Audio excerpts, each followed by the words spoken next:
어머, 어머. 자, 이번 이야기는 시청자 민도현 님께서 직접 들려주실 겁니다. 진행자는 숨을 삼키며 낮게 말했다. 민도현 님이 오늘 들려주실 이야기는 아마도 평범한 사람들이 평생 한 번도 듣기 힘든 소름 끼치는 직업 괴담이 될 것입니다. 그는 주변을 둘러보며 목소리를 낮췄다. 자, 그럼 바로 어떤 직업의 어둠을 파헤칠지 함께 들어보시죠. 안녕하세요. 마치 긴 여정을 끝낸 사람처럼 민도현 님이 조심스레 인사했다. 아, 오늘 눈이 내리네요. 창밖으로 흩날리는 쌀한 눈을 바라보며 그는 잠시 말을 멈췄다. 민도현입니다. 떨리는 손으로 작은 상자를 내밀며 그는 쓰는 숨을 지었다. 이거 받았습니다. 뭐 특별한 건 아닙니다. 그냥 예전에 비하면 많이 좋아졌다고나 할까요? 그러나 그의 표정은 한없이 어두웠다. 그래도 목소리가 이렇게 떨리는 걸 보면 아직 마음이 정리가 안 된 것 같네요. 어딘가 모르게 허공을 응시하던 그는 작게 중얼거렸다. 아이작인가요? 봅시다. 사실 이야기를 꺼내는 것도 쉽지는 않았습니다. 그는 깊은 숨을 내쉬었다. 20년 전 일이라 해도 아직도 선명하게 떠오르니까요. 인도현님은 조심스럽게 말을 이었다. 그때의 일은 인터넷에도 조금씩 흘러나가긴 했지만 오늘은 돌비님 채널을 통해 처음으로 정리해서 얘기해보려고 합니다. 나름대로 수위를 조절하긴 했지만 그가 고개를 떨구며 덧붙였다. 이 이야기가 여러분께 재미있을지 아니면 그저 불편할지는 잘 모르겠습니다. 진행자는 가볍게 고개를 끄덕였다. 자, 그럼 본격적으로 시작하기 전에 HID 특수부대가 어떤 곳인지 간단히 설명해 주시면 좋을 것 같아요. 처음 듣는 분들을 위해서요. 임도현님은 천천히 입을 여었다. 제가 몸담았던 곳은 강원도 태백산맥 깊숙한 곳에 있던 비밀 부대였습니다. 부대 이름은 백년대라고 불렸죠. 그는 잠시 말을 멈췄다가 음울한 목소리로 덧붙였다. 거긴 금기가 있었습니다. 지금도 그곳 이름을 입에 올리는 것조차 꺼리는 사람들이 많습니다. 훈련단도는 삼산을 초월했어요. 그는 손을 꽉 움켜쥐며 말을 이었다. 파도대와 비교할 수도 없을 정도로 인간을 인간 이하로 만들어버리는 곳이었죠. 2000년 겨울 그는 먼 산을 바라보듯 말했다. 그해 저는 백년대에 발을 들였습니다.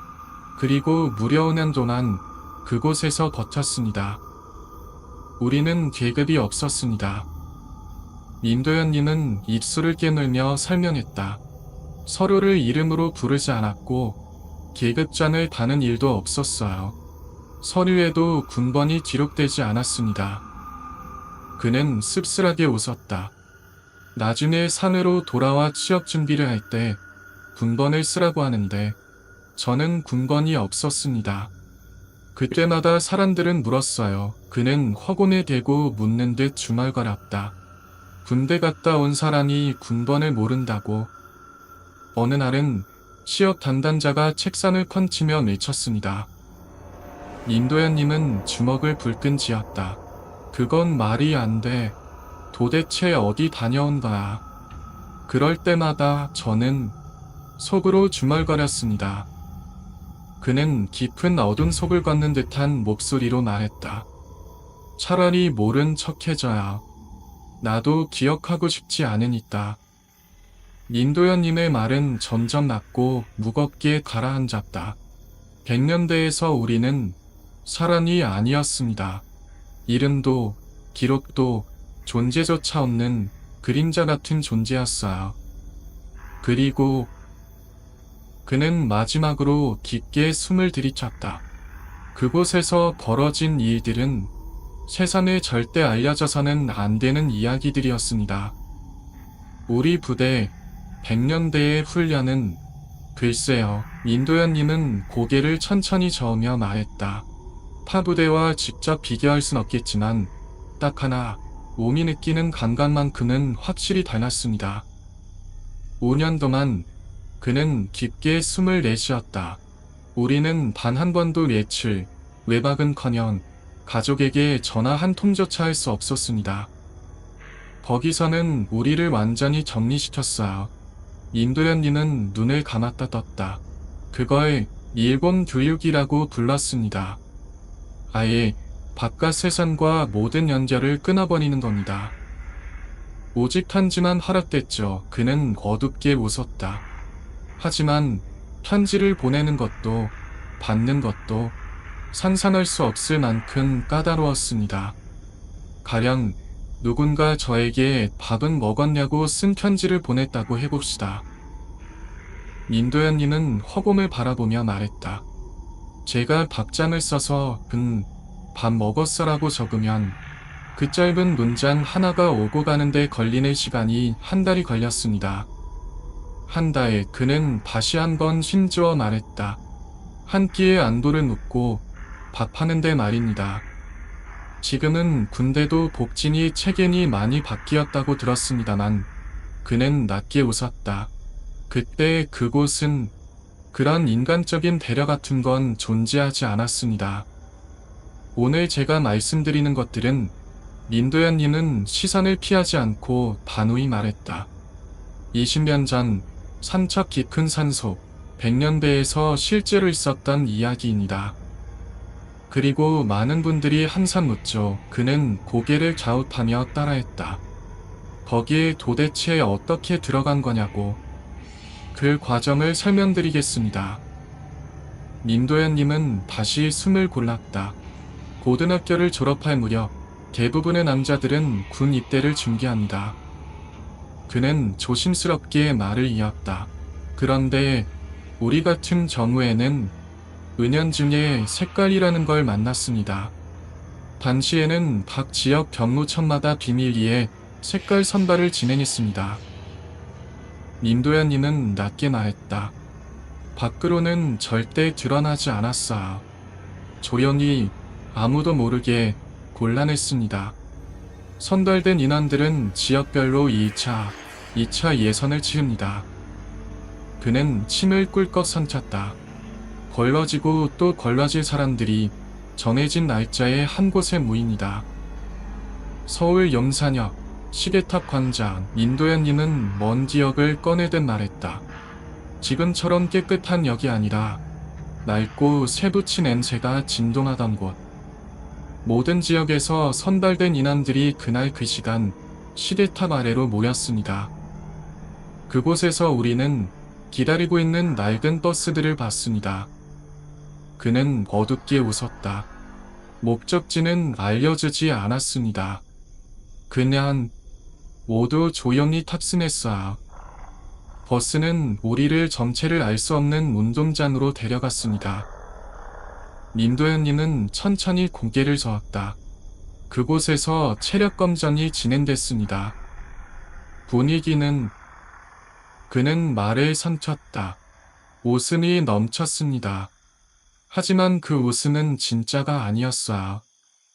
기묘하게도 웃고 떠들면서도 모두가 알고 있었습니다.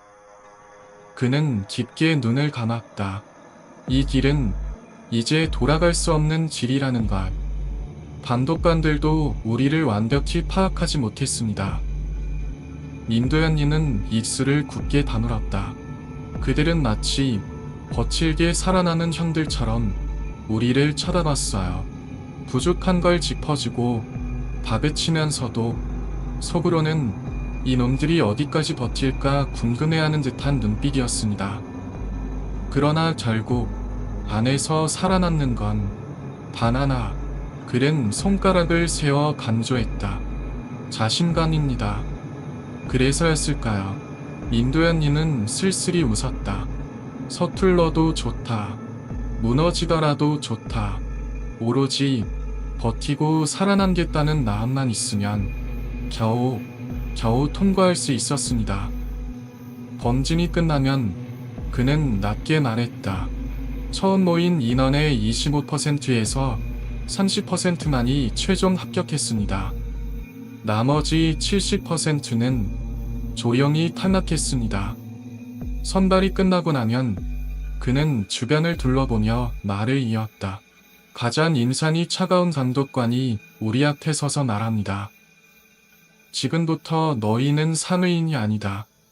그 말을 들은 순간 우리는 따로 고별 인사도 없이 각자 다른 버스에 나눠 태워졌습니다.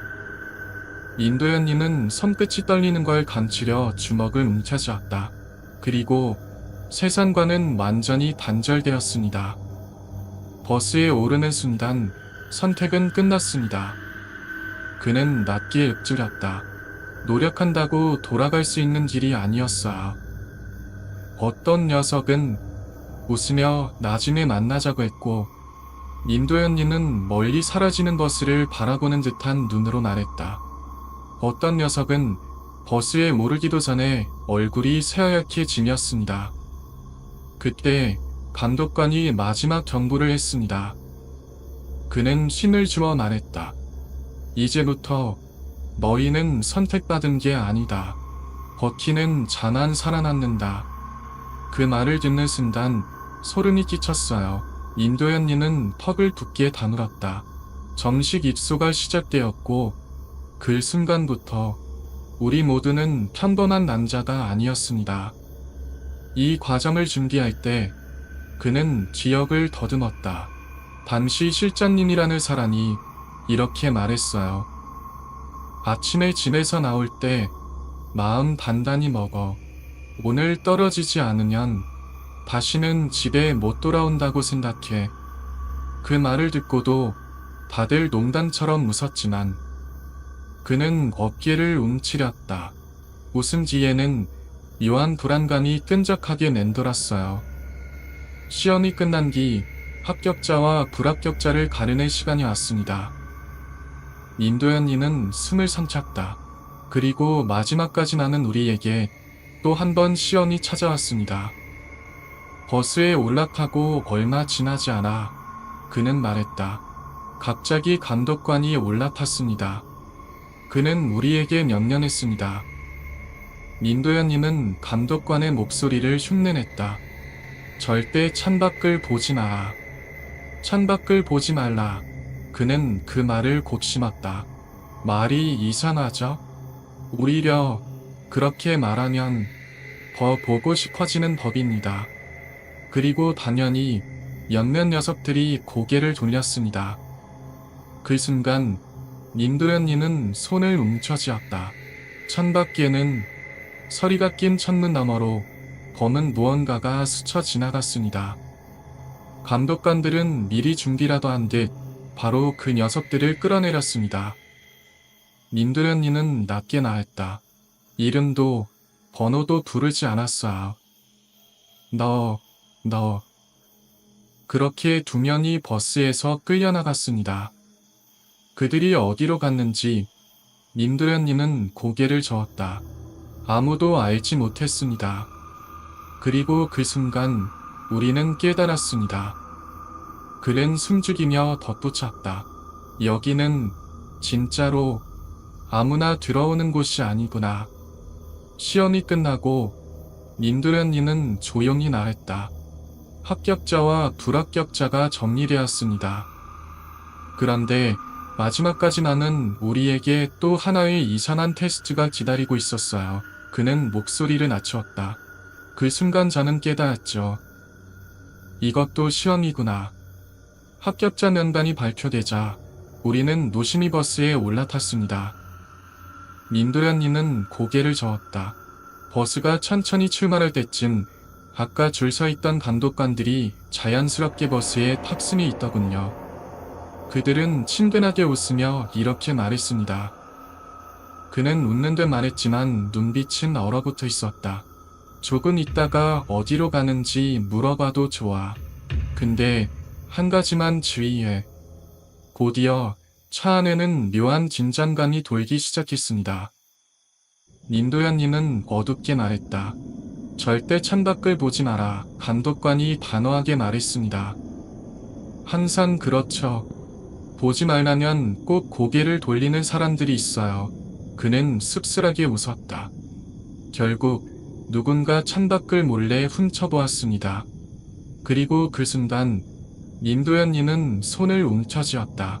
감독관들은 기다렸다는 듯이 바로 2명을 끌어내렸습니다. 너희 둘, 내려. 그 둘은 아무런 설명도 듣지 못한 채 끌려나갔습니다. 그는 덧붙였다. 다시는 보지 못했습니다. 버스는 계속해서 산길을 달렸습니다. 민도현님은 창밖을 떠올리듯 말했다. 산원이 산으로 둘러싸인 옛단지, 불빛도 마을도 보이지 않는 짙은 산속이었어요. 시간이 얼마나 흘렀을까요? 그는 잠시 숨을 고르며 말했다. 갑자기 버스는 멈췄고 어두운 산골짜기에 불이 하나 반짝이는 오래된 체육관 같은 건물이 나타났습니다. 그곳에 내려서 우리는 줄을 섰습니다. 민도현님은 눈을 가늘게 떴다. 주변은 침묵뿐이었고 감독관들은 날카로운 눈빛으로 우리를 바라봤어요. 한참을 그렇게 선 채로 기다리자 그는 조용히 이어갔다. 한 감독관이 다가와 딱 한마디를 했습니다. 4일 도만을 사람 대접받을 생각하지 마. 우리는 모두 입을 다물었습니다. 민도현이는 단호히 말했다. 아무도 질문하지 않았어요. 질문은 곧 낙오를 의미했으니까요. 그곳에서 우리는 소위 4일의 지옥이라고 불리는 적응 훈련을 시작했습니다. 그는 어둡게 웃었다. 말 그대로 입을 다물고 고개를 숙이고 숨을 죽인 채 버텨야 했습니다. 감독관들은 무자비했습니다. 민도현이는 턱을 굳게 다물었다. 조금이라도 눈을 굴리거나 주위를 살피는 자는 바로 끌려나가 주먹 세례를 받았습니다. 4일 동안 그는 심주어 말했다. 우리는 말 그대로 짐승처럼 취급당했습니다. 서로 이름도 출신도 아무것도 묻지 않았습니다. 민도현이는 단호히 덧붙였다. 오로지 버티는 것만이 존재 이유였어. 4일이 지나고 나서야 그는 깊은 숨을 쉬었다. 우리는 각각의 팀으로 나뉘어 본격적인 훈련장으로 이동할 수 있었습니다. 그때서야 알았습니다. 민도현이는 낮게 웃었다. 우리가 알던 세상은 이미 끝났다는 걸. 갱년대에서는 선후배 간의 무리한 구타나 폭력은 공식적으로 금지되어 있었습니다. 민도현이는 입술을 굳게 다물었다. 누구 하나라도 손을 대거나 지나가는 개미조차 함부로 밟지 말라는 규율이 내려졌어요. 하지만 그는 어두운 눈빛으로 말을 이었다. 매일 죽음과 맞닿은 훈련을 반복하다 보면 사람 마음이 그렇게 쉽게 다스려지지는 않죠. 서로에게 상처를 주지 말자, 척이라도 하자, 그런 취지였겠지만 민도현님은 고개를 저었다. 현실은 달랐습니다. 솔직히 말하면 그는 낮게 웃었다. 저 역시 그런 상황에서 자유롭지 못했습니다. 어느 날 민도현님은 목소리를 낮췄다. 장비를 정리하고 체육관으로 들어가려던 중 누군가가 실수로 중요한 장비를 누수시키는 사고를 냈습니다. 변명이랄 것도 없었죠. 그는 차갑게 웃었다. 그날 나는 그 애를 체육관 한 구석으로 끌고 가 머리를 박게 했습니다. 무거운 분위기, 피멍든 얼굴, 민도현님은 손끝을 떨었다. 이건 분명 금지된 일이었지만 그 순간에는 그게 당연하다고 느껴졌어요. 그날 저녁 그는 말을 이었다. 다시 체육관에 모이라는 호출이 있었습니다. 구체적인 사유는 없었고 언제나처럼 준비하라는 명령뿐. 민도현님은 깊게 숨을 들이켰다. 그 자리에 서 있는 것만으로도 우리는 이미 처벌을 받는 느낌이었어요. 하지만 이상한 건 그는 어둡게 웃었다. 다른 사람들은 금방 잊어버리고 다시 훈련에 몰두했는데 나만은 그날 일이 계속 마음을 짓눌렀습니다. 분노, 억울함, 답답함. 민도련님은 목소리를 낮췄다. 가슴 속에서 부글부글 끓어올랐습니다. 그리고 그는 길게 말을 이었다. 어디선가 악한 마음이 스멀스멀 피어올랐어요. 100년대에도 낙하산 훈련이 있었습니다. 그는 눈을 가늘게 떴다. 만약 낙하산을 살짝 조작하면 그건 생각보다 간단했습니다. 민도현이는 몸을 굳혔다. 본 낙하산이 펼쳐지지 않게만 만들면 됩니다. 비상용 낙하산은 단 2번의 기회뿐. 그는 숨을 삼켰다. 그리고 그 기회마저 놓치면 그 사람은 끝입니다. 그때 잠깐, 정말 잠깐, 그는 떨리는 목소리로 말했다. 마음 한구석에서 이런 생각이 스쳐갔어요. 이걸로 복수할까? 하지만 민도현님은 눈을 질끈 감았다. 그 생각은 스쳐 지나갔을 뿐이었습니다. 우리는 곧바로 낙하 훈련을 준비했습니다. 그는 쉼없이 웃었다. 장비를 받고 감화 훈련에 들어가기까지 대기 시간은 한없이 길었습니다. 그 긴 시간 동안 민도현이는 조용히 덧붙였다. 나는 내가 무너질 뻔했다는 사실을 뼈저리게 느꼈습니다. 첫화 시작까지는 아직 시간이 충분했습니다. 민도현이는 조용히 말했다. 그리고 나는 마음속으로 다짐했죠. 오늘 반드시 너를 무너뜨리겠다. 완벽한 타이밍을 기다리면서 나는 아연가에도 준비를 마쳤습니다. 그는 낮게 읊조렸다. 기회는 분명히 올 거라고 믿었죠. 특히나 민도현님은 어두운 미소를 지었다. 평소 유독 사람들에게 미움을 받던 선배 하나가 있었습니다. 별건 아닌 일로 후임들을 괴롭히고 쓸데없이 눈치를 주던 그런 인물. 그날 그는 힘을 주어 말했다. 기회가 정말 넘쳐났습니다. 철저한 계획조차 필요 없을 정도였어요. 하지만 그는 천천히 고개를 저었다. 결국 나는 아무것도 하지 않았습니다. 시간은 계속 흘러갔고 민도현님은 이어 말했다. 우리는 대기하면서 이런저런 이야기를 나누고 밤공기를 마시며 조금씩 긴장을 풀었습니다. 사람은 약하니까요. 그는 허탈한 웃음을 지었다. 마음속 다짐은 시간이 지날수록 흐릿해지기 마련입니다. 그럼에도 불구하고 그는 낮게 말했다. 나는 결국 복수 비슷한 짓을 했습니다. 당시 그 선배는 강화 훈련을 받기 위해 4층 강화장에 올라가야 했습니다. 민도현님은 기억을 더듬듯 말했다. 강화 훈련은 낙하처럼 구슬을 굴리는 듯한 움직임이 필요했어요. 기체에서 이탈할 때 정확한 타이밍을 잡지 못하면 거리가 크게 벌어지고 그러면 지상에서 집결할 때 문제가 생깁니다. 그 와중에 그는 숨을 삼켰다. 그 선배가 약간 멈칫거렸습니다. 그 찰나 민도현님은 차갑게 말했다. 나는 선배를 강하게 밀었습니다. 아무도 눈치채지 못하게 그는 가만히 속삭였다. 마치 실수인 것처럼. 높은 곳에서 밀린 선배는 그는 덧붙였다. 감화구슬처럼 개구르로 구르면 악화했고 집결 지점에서도 한참을 벗어났습니다. 만약 대기 시간이 짧았더라면 그는 눈을 감았다. 아마 진짜로 큰 사고가 났을지도 모릅니다. 하지만 다행히 민도현님은 턱을 굳게 다물었다. 반은 훈련 스케줄 때문에 시간 여유가 있어서 선배는 간신히 살아남았습니다. 그날 밤 그는 조용히 덧붙였다. 나는 마음속에서 끓어오르는 복수심과 싸워야 했습니다. 그리고 깨달았죠. 민도현님은 깊게 숨을 내쉬었다. 결국 금기를 어기면 벌을 받는 건 선배가 아니다. 나 자신이라는 걸. 그래서 그는 낮게 말했다. 인간 사이에는 최소한 지켜야 할 선이 있어야 한다는 걸 뼈저리게 느꼈습니다.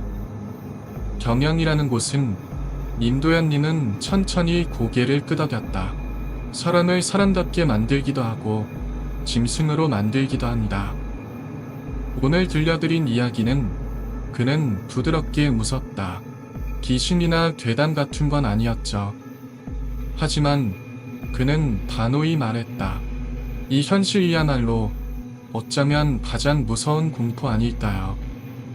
군대라는 철저히 통제된 세계 속에서 일어나는 보이지 않는 폭력과 생존 본능. 민도현이는 말을 맺었다. 그게 진짜 공포입니다. 그리고 그는 미소를 지었다. 다음 이야기는 조금 더 특수한 경험이 될 겁니다. 우리가 소풍이라고 부르던 특전사식 흡연 훈련. 민도현이는 눈빛을 번뜩이며 속삭였다. 철 주인공들이 등장하는 진짜 사투의 시작입니다. 김템구 논리라고 해야 할까요? 민도현이는 웃음 섞인 목소리로 말했다. 저희 부대는 2년에 몇 차례씩 마치 다른 세계에 떨어진 것처럼 아주 특별한 훈련을 했습니다. 우린 그걸 소풍이라고 불렀죠. 그는 깊은 숨을 들이쳤다. 물론 말만 소풍이지 실제로는 지옥을 걷는 훈련이었습니다. 주둔지를 완전히 떠나 낯선 환경에서 훈련을 하기 때문에 그냥 그렇게 부른 겁니다. 민도현님은 어두운 눈빛으로 덧붙였다. 훈련을 가기 전 간부들은 항상 경고했습니다. 훈련하면 내 눈에 환각이 보일 수도 있다. 환청이 들릴 수도 있다. 심지어 귀신도 보일 수 있다. 그리고 덧붙였죠. 민도현님은 나직이 웃었다. 그런 건 아무것도 아니니까 절대 신경 쓰지 마라. 그렇게 시작된 훈련. 그는 조용히 말을 이었다. 우리는 이미 몸과 정신이 탈진 직전이었지만 그래도 버텼습니다. 어느 날 민도현님은 기억을 되짚듯 말했다. 줄줄이 흰군을 하며 앞선 선배의 뒤꿈치만 보고 걷고 있었는데 한 선배가 다가와서 말했어요. 야, 막내, 힘들지? 이거 좀 먹어. 손에 쥐어진 건 압축 개체 식량이었습니다. 그는 찡그렸다. 영양분은 풍부하지만 끈적끈적하고 이상한 향이 나서 도저히 먹기 힘든 물건이었어요. 하지만 거절할 수 없었습니다. 민도현님은 씁쓸하게 웃었다. 선배가 건넨 거니까요. 나는 억지로 입에 밀어넣고 씹었습니다. 그는 이를 안 물었다. 삼키는 데만도 한참이 걸렸어요. 그리고 그는 낮게 이어갔다. 고개를 들었을 때 그 선배는 이미 앞서가고 없었습니다. 숲길을 떠나가다가 민도현님은 눈을 가늘게 떴다. 나는 이상한 광경을 목격했습니다. 길가에 낡은 나무 하나가 서 있었어요. 그는 천천히 말했다. 그 나뭇가지 끝에 누군가의 손이 매달려 있었습니다. 처음엔 남은 일인 줄 알았죠. 그는 고개를 저었다. 하지만 가까이 다가가니 그것은 분명히 사람 손이었습니다. 순간 등골이 서늘해졌습니다. 민도현님은 속삭였다. 주위를 둘러봤지만 아무도 없었습니다. 나는 손을 흔들며 마지막 인사를 건네는 듯한 그 모습을 본 뒤 그는 말을 삼켰다. 무서워서 뒤도 돌아보지 않고 뛰었습니다. 훈련은 계속됐고 민도현님은 덧붙였다. 우리는 지친 몸을 이끌고 다시 산을 올랐습니다. 그때 그는 조심스레 말을 이었다. 뒤에서 또다시 이상한 소리가 들렸습니다. 도르비야, 여기로 와봐. 누군가가 분명히 나를 부르고 있었습니다. 그는 숨을 삼켰다. 하지만 그 음성은 분명히 그날 실종된 선배의 목소리였습니다. 나는 고개를 들었고 민도현님은 낮게 말했다. 산속 어딘가 서늘한 안개 너머로 누군가가 손짓하고 있는 것을 봤습니다. 하지만 다행히도 그는 쉼주어 덧붙였다. 나는 끝까지 그쪽으로 가지 않았습니다. 그날 이후 민도현이는 눈빛을 붙였다. 우리는 소품 훈련 도중 절대 혼자 다니지 않는 뒷집을 만들었습니다. 왜냐하면 그는 숨죽여 말했다. 그 길 너머에는 돌아올 수 없는 무언가가 기다리고 있었으니까. 솔직히 말하면 민도현님은 천천히 말했다. 그 상황에서 누군들 의심하지 않았겠습니까? 어딘가 낌새가 이상했어요. 그는 조용히 숨을 내쉬었다. 주위가 점점 춥고 음산해지기 시작했고 사람들끼리도 서로를 슬쩍슬쩍 의심하는 분위기가 감도았죠. 갑자기 누군가 다급하게 외쳤습니다. 그는 순간을 떠올리던 말을 이었다. 나, 여기 뭐가 있어. 빨리 와, 나.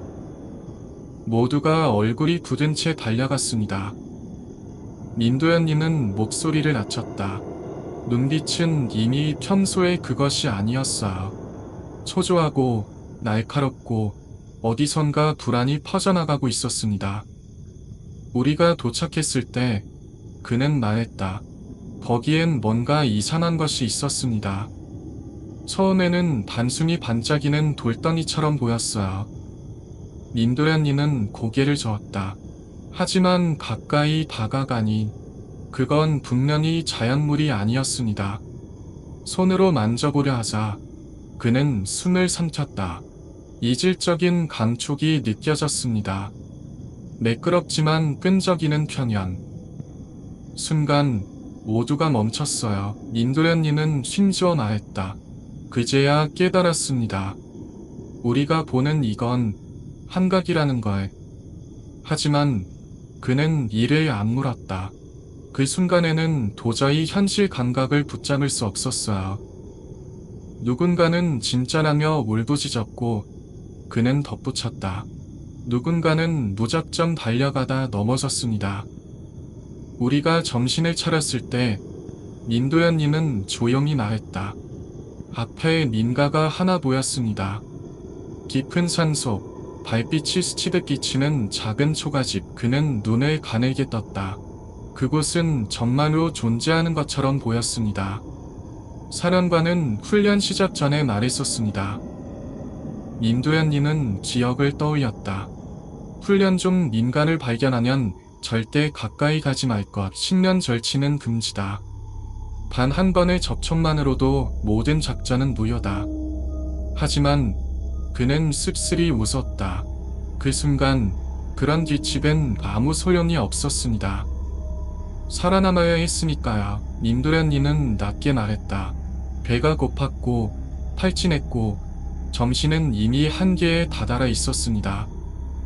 우리는 누군가의 주도로 민가를 향해 달렸습니다. 그는 어둡게 말했다. 어디서부터 잘못된 건지 모를 만큼 모두가 맹목적이었어요. 그런데 민도현님은 갑자기 목소리를 낮췄다. 민가에 가까이 갈수록 이상한 기운이 땅에서 피어올랐습니다. 공기가 무겁게 내려앉았고 그는 말을 이었다. 발밑이 축축하게 젖어드는 느낌이 들었어요. 민가에 다다르자 그는 숨죽였다. 문이 삐걱거리며 저절로 열렸습니다. 그리고 민도현님은 턱을 굳게 다물었다. 그 안에는 아무도 없었습니다. 텅 빈 집. 그는 낮게 말했다. 하지만 이상하게 방금까지 누군가 있었던 것 같은 기운이 가득했습니다. 어디선가 끓는 물소리가 들렸고 민도현님은 덧붙였다. 벽에는 손톱 자국 같은 긁힌 흔적이 어지럽게 남아 있었습니다. 그 순간 그는 말을 삼켰다. 나는 확실히 느꼈습니다. 이건 환각이 아니다. 그리고 민도현님은 조용히 덧붙였다. 우리가 발을 들여놓은 그 집은 아마도 우리가 돌아갈 수 없는 경계선이었을 겁니다. 그때의 상황은 정말 말로 설명할 수 없을 정도였어요. 민도현님은 조용히 입을 야았다. 앞이 한치도 보이지 않았습니다. 달빛조차 없는 깊은 밤, 그는 낮게 말했다. 사람이 손을 뻗어도 자신의 손끝조차 보이지 않을 만큼 짙은 어둠이 산 전체를 삼켜버린 밤이었습니다. 군대 다녀오신 분들은 아시겠지만 민도현님은 이어갔다. 훈련 중 맞이하는 사적산, 적막하고 적대적인 상황은 상상 그 이상으로 무섭습니다. 그때도 마찬가지였어요. 그는 숨을 골랐다. 주변은 숨소리 하나 들리지 않는 침묵 속에 잠겨 있었고 우리 팀은 길을 잃지 않기 위해 잠시 멈춰야 했습니다. 나는 조심스럽게 지도를 꺼냈습니다. 민도현님은 손짓을 하며 설명했다. 플라스틱 커버를 열고 손잠든 불빛을 최대한 바닥으로 반사시켜서 은은하게 지도를 비췄죠. 그렇게 지도에 시선을 집중하고 있는데 그는 갑자기 목소리를 낮췄다. 목덜미 쪽에 누군가 서 있는 듯한 기운이 느껴졌습니다. 룸메이트나 동료의 장난이라니 했습니다. 민도현님은 작게 웃었다. 그래서 자연스럽게 허리를 돌려 길을 보려고 했죠. 하지만 그는 숨을 삼켰다. 그곳에는 사람이 없었습니다. 대신 민도현님은 고개를 저었다. 눈앞에는 커다란 고목 한 그루가 서 있었습니다. 그 나무, 그는 힘을 주어 말했다. 분명히 평범한 나무가 아니었습니다. 옷자락 같은 게 나뭇가지에 걸려 있었고 민도현님은 숨을 삼켰다. 마치 누군가가 거기서 머물렀던 흔적처럼 희미한 냄새와 기운이 감돌았습니다. 그리고 나무 기둥에는 그는 속삭였다. 손톱으로 핥힌 듯한 깊은 흔적이 어지럽게 남아 있었어요. 나는 직관했습니다. 민도현님은 이를 안 물었다. 여긴 선한단이다. 하지만 그는 턱을 굳게 다물었다. 이산했습니다. 선한단에 세워진 나무들은 보통 웅장하고 크죠. 민도현님은 고개를 저었다. 그런데 이 나무는 그렇게 크지 않았습니다. 그럼에도 불구하고 그는 숨을 골랐다. 그 나무가 풍기는 기운은 산 전체를 덮어버릴 만큼 압도적이었습니다. 우리는 아무 말도 하지 않았습니다. 민도현님은 조용히 말했다. 누구도 출발하자고 외치지 않았지만 자연스럽게 몸을 낮추고 조심스럽게 그 자리를 빠져나왔습니다. 나는 속으로 몇 번이나 외쳤습니다. 그는 눈을 질끈 감았다. 죄송합니다. 죄송합니다. 방해할 생각은 없었습니다. 그때 처음 알았어요. 민도현님은 떨리는 목소리로 말했다. 큰 기운이라는 게 존재한다는 걸. 사람의 이성이나 논리가 통하지 않는 무언가다. 그는 깊게 숨을 내쉬었다. 산속 어딘가에는 분명히 존재하고 있었습니다. 그렇게 저우 빠져나와 우리는 다시 길을 재촉했습니다. 민도현님은 말을 이었다. 하지만 밤은 아직 끝나지 않았습니다. 야외에선 잠자리도 따로 마련해야 했습니다. 그는 설명했다. 우리는 텐트를 치는 게 아니라 가난한 한 땅에 몸을 숨겨야 했어요. 그중 한 가지 방법이 민도현님은 목소리를 낮췄다. 바로 무덤에 파묻히는 것이었습니다. 왜 무덤 근처에 잠복하려 하냐고요. 민도현님은 조용히 말했다. 사람이란 존재는 본능적으로 무덤을 피하려고 하죠. 그래서 우리는 그 심리를 역이용했습니다. 그는 어두운 눈빛으로 말을 이었다. 무덤가를 활용해서 잠복지를 구축하는 겁니다. 부동 자세로 오래 잠복해야 할 때는 햇빛이 잘 들고 흙이 부드럽게 파지는 장소를 골라야 합니다. 민도현님은 설명했다. 그런데 묘지 주변은 특유의 이유로 땅이 쉽게 잘 타집니다. 다만 그는 말을 낮췄다. 정서산 사람들이 꺼려하기 때문에 건드리지 않는 게 원칙이었죠. 그런데 민도현님은 기억을 떠올렸다. 어느 선배 한 분이 무리하게 무덤 옆에 잠복지를 잡았습니다. 우리는 걱정했지만 그는 덧붙였다. 어쩔 수 없이 잠목을 치우고 조심스레 땅을 팠습니다. 그때 그는 숨을 삼켰다. 흙 속에서 뱀 한 마리가 튀어나왔어요. 천만다행으로 민도현이는 눈을 질끈 감았다. 우린 그 뱀을 죽이지 않고 멀리 던졌습니다. 묘지에서 나온 건 묘지 주인이 지킨다는 말이 있거든요. 그는 낮게 웃었다. 괜히 건드렸다간 화를 부를 수 있으니까요. 어쨌든 민도현님은 말을 이었다. 잠복지 구축은 끝났고 우리는 임무를 마무리하기 위해 마지막 정리를 시작했습니다. 하지만 그는 고개를 저었다. 묘지라는 건 함부로 파헤쳤다가 원래대로 돌려놔도 절대 흔적이 완벽히 지워지지 않습니다. 파는 흙은 다시 덮어도 부풀어 오르고 민도현님은 깊게 숨을 들이켰다. 땅은 이상하게도 원래 상태로 돌아가질 않아. 그걸 알면서도 그는 씁쓸하게 웃었다. 우린 최대한 티 안 나게 덮고 흔적을 지우려 애썼습니다. 그때까지 우리 팀은 민도현님은 덧붙였다. 전 훈련 성적을 통틀어 2등을 달리고 있었습니다. 춘푼 훈련이 끝나고 그는 설명했다. 체력 측정, 기술, 정신력 평가 모든 점수를 합산해 1등을 하면 특혜로 2박 외출을 받을 수 있었거든요. 사우나도 하고 따뜻한 밥도 먹고 추운 산속이 아니라 난방이 되는 곳에서 하룻밤을 잘 수 있는 기회. 민도현님은 짙게 웃었다. 우린 그걸 목표로 죽을 힘을 다해 버텼습니다. 하지만 그는 숨을 삼켰다. 모든 게 한순간에 무너졌습니다. 막판 훈련 때 민도현님은 낮게 말했다. 갑작스런 통제가 떨어졌고 우리 팀은 미처 대응하지 못한 채 취함 위로 추락했습니다. 그리고 그는 쓸쓸히 덧붙였다. 무덤을 파서 잠복지를 만든 선대는 마지막 능선을 넘지 못했습니다. 자기 다리로 걸어 내려올 힘조차 잃은 채 훈련을 포기해야 했습니다. 그 뒤로 민도현님은 단호히 말했다. 우리 부대에는 불문율이 생겼습니다. 훈련짐에는 절대 묘지를 건드리지 말까. 그리고 훈련이 끝난 후에는 그는 천천히 이어갔다. 묘지에 사죄하고 꽃 한 송이 올려야 한다는 암묵적인 약속. 그건 단순한 미신이 아니었습니다. 민도현님은 낮게 웃었다. 오히려 그게 산솜을 살아남는 진짜 지혜였는지도 모릅니다. 우린 그렇게 깨달았습니다.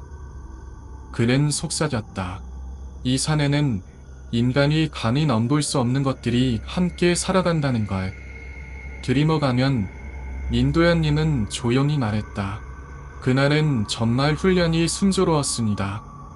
코스도 무난했고 그는 숨을 내쉬었다. 동선도 능선을 넘으면 바로 다음 고지로 이어지는 구조였어요. 깊은 골짜기도 없고 산세도 완만했죠. 산거리까지 올라왔을 때 그는 눈을 가늘게 떴다. 그 중심부 근처에 조그맣게 무덤이 하나 있었습니다. 우린 조언을 잊지 않았습니다. 민도현님은 단호히 말했다. 절대 묘지를 건드리지 말까. 그래서 조심스럽게 무덤을 키우기를 잡았어요. 그는 이어 말했다. 하지만 이상한 건 그때부터였습니다. 우리가 진행하던 방향 반대편에서 민도현님은 목소리를 낮췄다. 다른 팀이 돌아오는 걸 본 겁니다. 길이 이상하다고 하면서 우리도 이상함을 느꼈습니다. 그는 침착하게 말을 이었다. 표지점이 가까워야 하는데 아무리 걸어도 방향 포인트가 안 나왔거든요. 더구나 민도현님은 턱을 굳게 다물었다. 분명 우리가 직진하면 나와야 할 갈림길이 다시 산거리로 이어졌습니다. 다른 팀도 우리처럼 그는 스무슴 지었다. 방금 지나온 길을 또 지나간 것 같다며 고개를 갸웃했습니다. 결국 민도현님은 조용히 말했다. 두 팀이 합류해서 같이 움직이기로 했습니다. 한 팀만 길을 잘못 든 게 아니다. 그걸 서로 확인할 순간 모두 입을 다물었습니다. 우린 방면을 잡기 위해 그는 이어갔다. 지도와 나침반을 꺼내 들었습니다. 하지만 그는 깊게 숨을 내쉬었다. 나침반은 끊임없이 방향을 챙기고 있었고 지도는 점점 무의미해져 갔습니다. 앞으로 나아가도 민도현님은 낮게 말했다. 또다시 아까 본 무덤이 나왔습니다. 왼쪽으로 꺾어도 오른쪽으로 돌아도 그는 목소리를 삼켰다. 똑같은 갈림길, 같은 무덤, 같은 능선. 산이 우리를 감쌌습니다. 민도현님은 눈을 감았다 떴다. 우린 분명히 같은 자리를 맴돌고 있었어. 그때 그는 조용히 말했다. 누군가 속삭였습니다. 여기서 빠져나가려면 그냥 눈을 감고 마음 가는 대로 가야 한다고. 사실 그는 떨리는 목소리로 덧붙였다. 그건 지휘 체계에서 허용되지 않는 말이었어. 하지만 민도현님은 단호히 말했다. 우린 그 방법 외엔 답이 없었습니다. 눈앞에 보이는 방향으로 그는 숨을 삼켰다. 본능적으로 움직였습니다. 아무런 기준도 없이 그는 말했다. 그저 땅을 밟고 앞을 향해 나아갔습니다. 그리고 민도현님은 조용히 마무리했다. 몇 시간을 헤매던 끝에 지평선 끝에 간신히 탈출구가 보였습니다. 그날 그는 쓸쓸히 웃었다. 우린 깨달았습니다. 산은 가끔 인간을 시험한다는 걸. 동이 트기 시작할 무렵이었습니다. 민도현님은 조용히 말했다. 하늘이 신기하게 밝아오고 시야가 서서히 튀었죠. 우린 능선 위로 올라갔습니다. 그는 깊은 숨을 내쉬었다. 그리고 내려다보니 저 멀리 도로가 보였어요. 그 도로를 본 순간 우리는 모두 깨달았습니다. 민도현님은 턱을 굳게 다물었다. 원래라면 훨씬 일찍 그 지점을 통과했어야 했다는 걸. 정확히 말하면 그는 말을 이었다.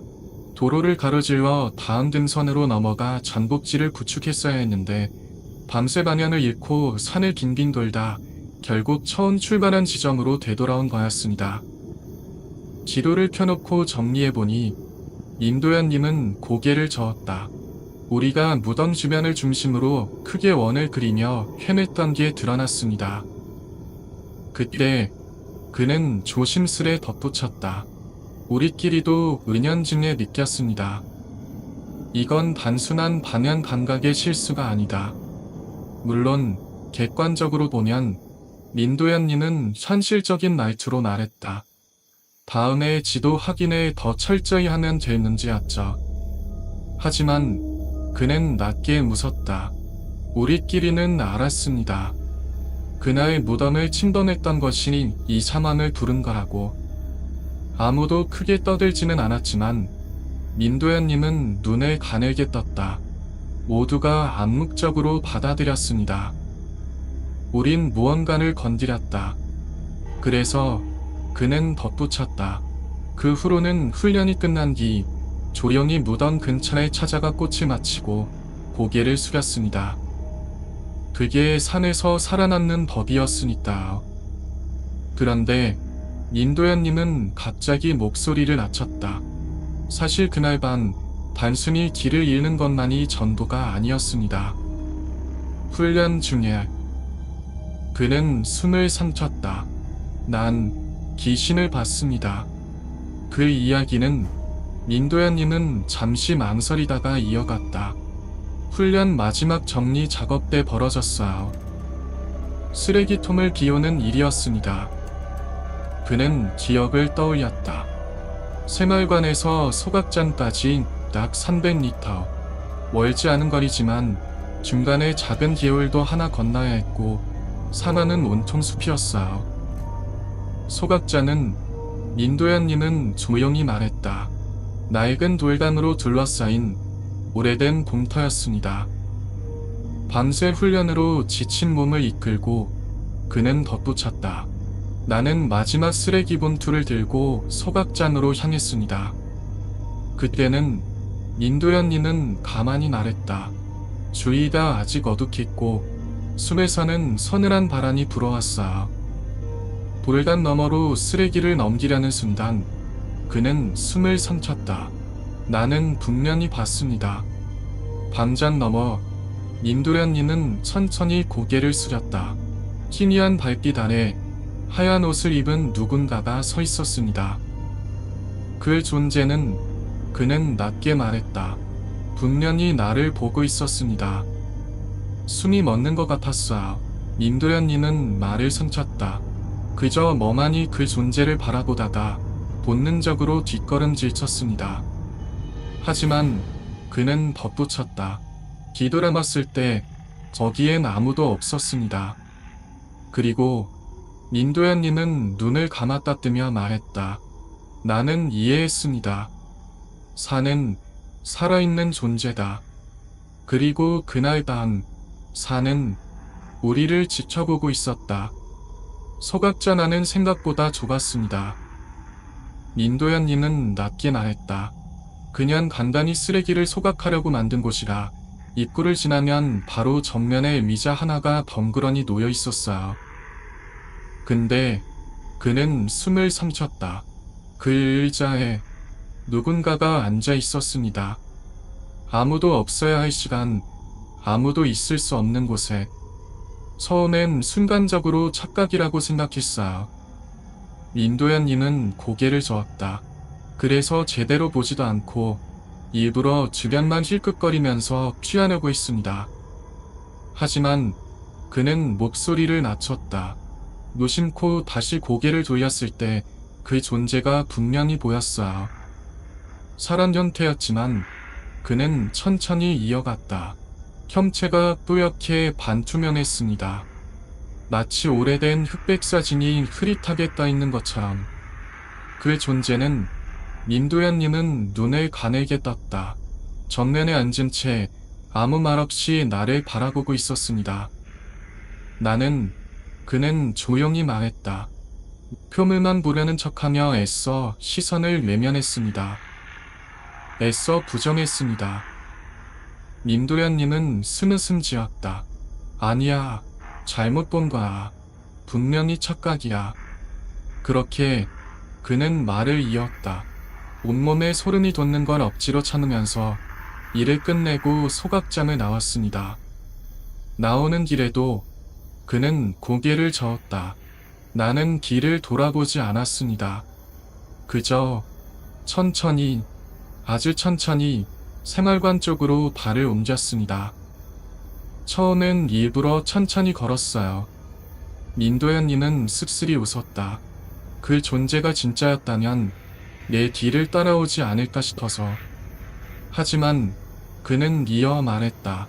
생활관 불빛이 눈에 들어오고 사람들이 북적이는 모습을 보자 그제야 안도했어요.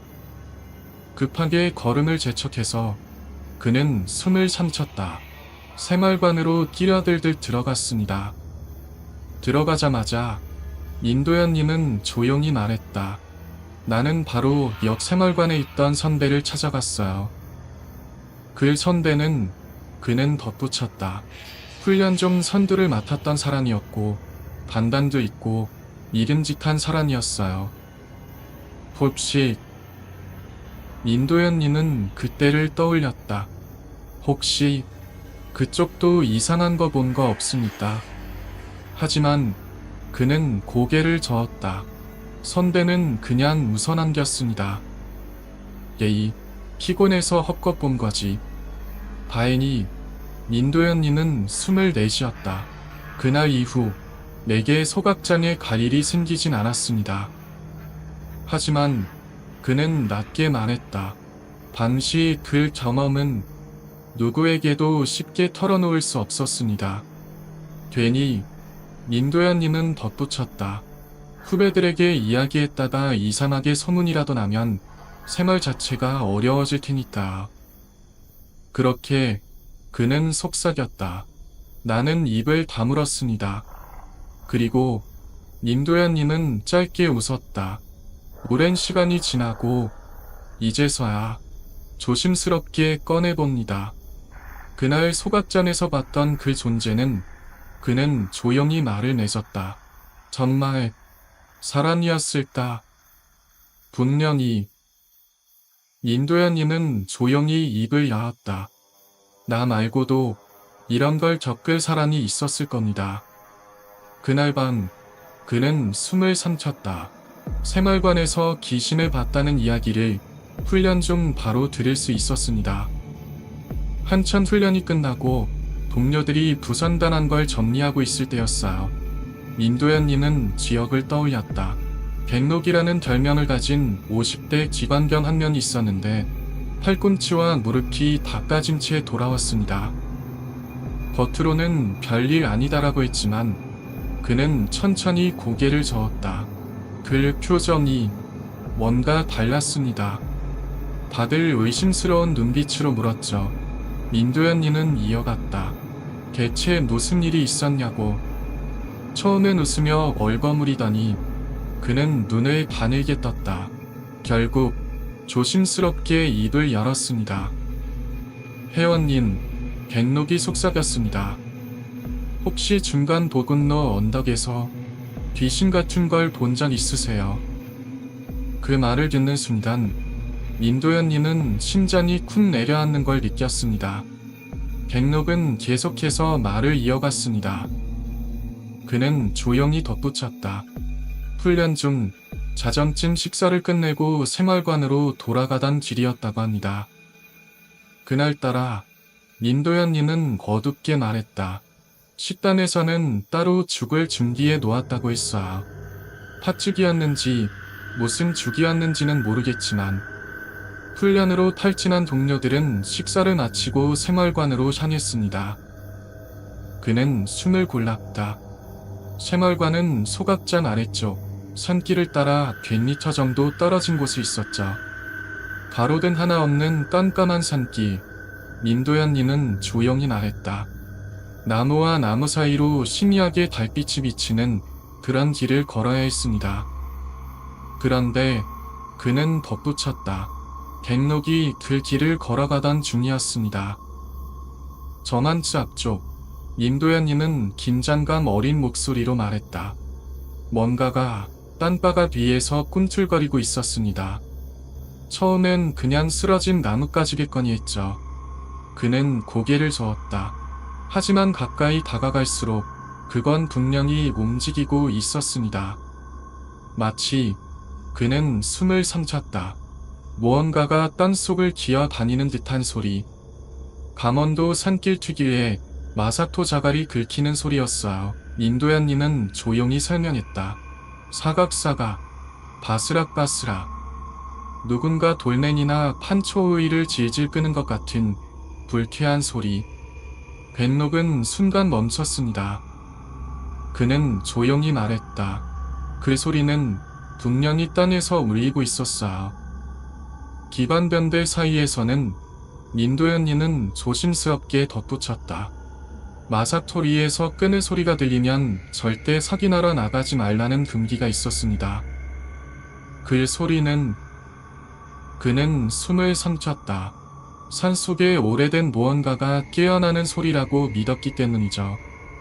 백록은 민도현님은 힘주어 말했다. 끝내 뒤를 돌아보지 않고 그대로 사말관까지 뛰어들었습니다. 그리고 그는 낮게 말했다. 그날 밤 새마을관 안에서도 마사토를 끄는 듯한 소리가 천박에서 계속 들려왔습니다. 하지만 민도현님은 덧붙였다. 아무도 절대 창문을 열어보려 하지 않았습니다. 왜냐하면 그는 조용히 속삭였다. 한 번이라도 석이나면 돌아오지 못할 수 있다는 걸 알았기 때문이죠. 그런데 민도현님은 목소리를 낮췄다. 백록은 결국 다시 그 소리를 향해 돌아가기로 결심했어요. 무섭고 도망치고 싶었지만 그는 숨을 숨쳤다. 어쨌든 새마을관으로 돌아가야 했으니까요. 백록은 조심스럽게 소리가 나는 쪽으로 다가갔습니다. 민도현님은 손끝이 떨리는 걸 억눌렀다. 그리고 그는 그것을 봤습니다. 마사토 바닥 위에 그는 숨죽여 말했다. 무언가가 엎드린 채 기어오고 있었어요. 그것은 민도현님은 단호하게 말했다. 군복을 입은 군인의 흉선이었습니다. 하지만 그는 숨을 골랐다. 정상적인 모습이 아니었습니다. 팔다리는 기틀어져 있었고 민도현님은 고개를 저었다.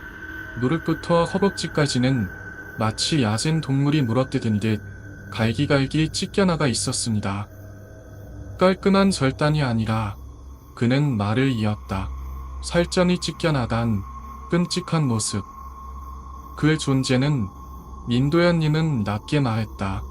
남아있는 팔꿈치와 허벅지를 끌며 기어오고 있었습니다. 마사토 위를 질질 끌리는 그 소리가 그는 숨을 삼켰다. 사각사각 귓가를 핥히었습니다. 백록은 본능적으로 몸을 돌려 도망쳤습니다. 민도현님은 숨죽이며 말했다. 하지만 공포에 사로잡힌 나머지 돌뿌리에 걸려 넘어졌고 얼굴과 손바닥은 다 까지고 말았어요. 그럼에도 그는 이어갔다. 기어오듯 겨우 몸을 일으켜 세우고 다시 생활관을 향해 달렸습니다.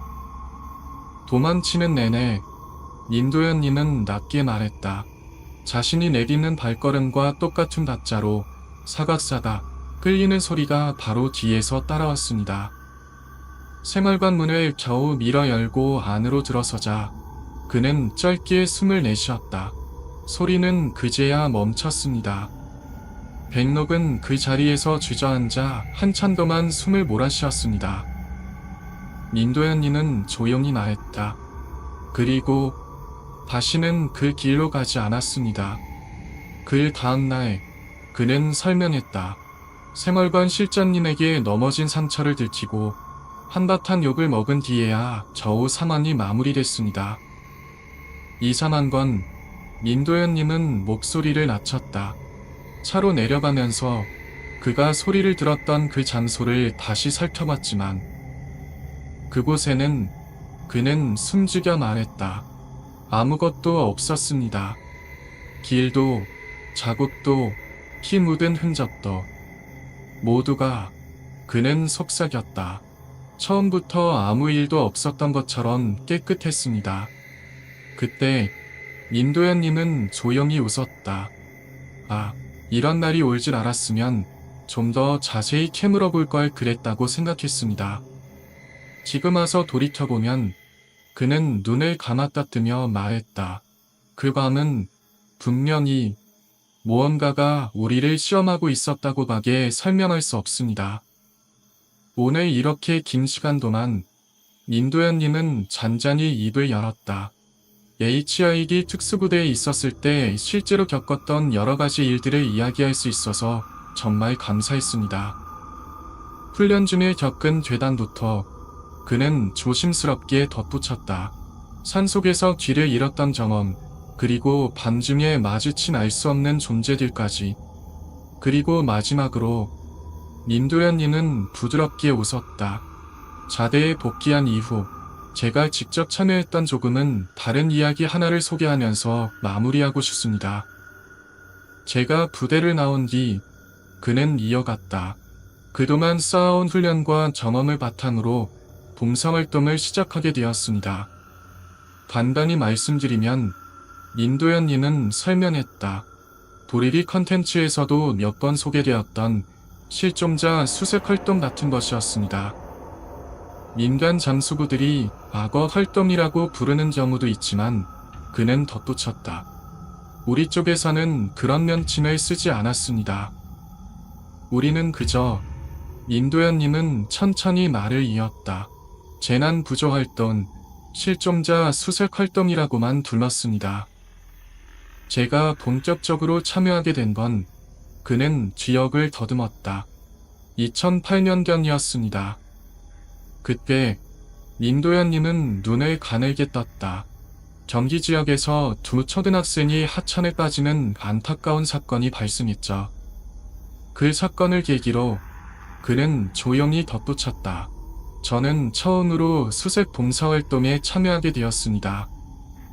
그 경험은 민도현님은 깊은 숨을 들이쳤다. 저에게 큰 깨달음을 주었습니다. 내가 가진 기술과 경험이, 그는 천천히 말했다. 누군가의 마지막을 찾아주는데, 그리고 이족들에게 위로를 전하는데 쓸 수 있다는 걸. 그래서 그는 담담히 이어갔다.